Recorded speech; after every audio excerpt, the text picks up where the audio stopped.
బిల్లులు మరియు లావాదేవీలను సరిగ్గా చదవడం. స్మార్ట్ మనీ అలవాటు. Reading bills and transactions correctly. A smart money habit.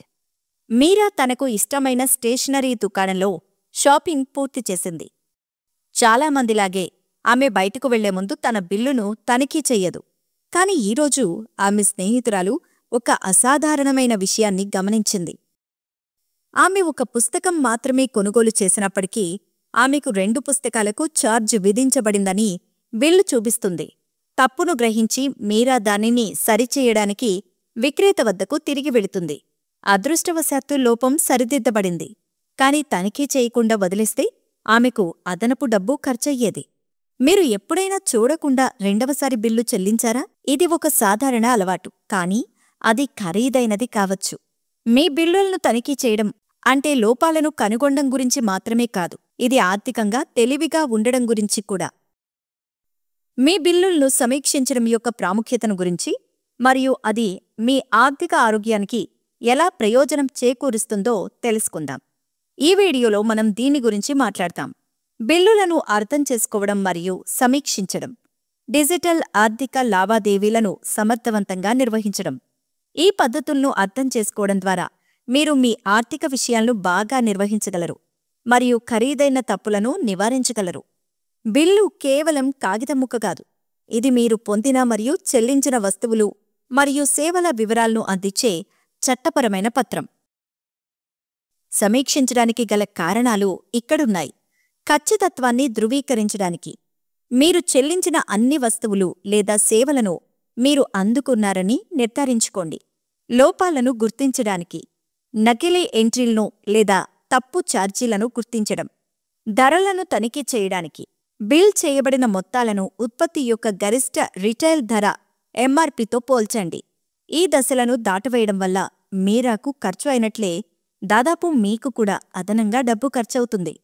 ప్రతి బిల్లులో కొన్ని కీలక భాగాలు ఉంటాయి. మొత్తం సొమ్ము. ఇది మీరు చెల్లించాల్సిన మొత్తం. ఇది మీ అంచనాలకు అనుగుణంగా ఉందో లేదో ఎల్లప్పుడూ తనిఖీ చేయండి. ఛార్జీల విభజన. ప్రతి ఉత్పత్తి లేదా సేవ కోసం ధరల జాబితా. పన్నులు మరియు రుసుములు. వీటిలో జీఎస్టీ, సేవా రుసుములు లేదా వర్తించే ఇతర రుసుములు కలిసి ఉంటాయి. ఈ రోజుల్లో ఆర్థిక లావాదేవీలు బిల్లులకు మించి ఉంటాయి. మీరు యూపీఐ లేదా నెట్ బ్యాంకింగ్ ద్వారా డబ్బును బదిలీ చేస్తున్నారా? అద్దె, యుటిలిటీలు లేదా ఈఎంఐలు చెల్లించడం. ఏటీఎంల నుండి డబ్బు డిపాజిట్ చేయడం లేదా నగదు తీసుకోవడం. అలాగే పాస్బుక్లు మరియు ఆర్థిక నివేదికలను చదవడం. మీ బ్యాంకు పాస్బుక్ లేదా స్టేట్మెంట్ ఆర్థిక కార్యకలాపాలు అన్నింటి యొక్క రికార్డ్. దీన్ని క్రమం తప్పకుండా సమీక్షించడం వల్ల మీరు ఊహించని ఛార్జీలు లేదా లోపాలను గుర్తించవచ్చు. ఖచ్చితత్వాన్ని నిర్ధారించడానికి గ్రహీత వివరాలు మరియు మొత్తాన్ని 2 సార్లు తనిఖీ చెయ్యండి. మీ లావాదేవీ చరిత్రను క్రమం తప్పకుండా సమీక్షించండి. తప్పులను వెంటనే రిపోర్ట్ చేయండి. ఫిషింగ్ ఈమెయిల్లు, మెసేజ్లు లేదా కాల్లు వంటి మోసాల పట్ల జాగ్రత్తగా ఉండండి. ప్రతి వివరాలను తనిఖీ చేయడం, ట్రాక్ చేయడం మరియు ప్రశ్నించడం అలవాటు చేసుకోవడం ద్వారా మీరు మీ ఆర్థిక పరిస్థితులను నియంత్రించుకోవచ్చు మరియు అనవసరమైన నష్టాలను నివారించవచ్చు. ఎల్లప్పుడూ ఈ ప్రశ్నలను గుర్తుంచుకోండి.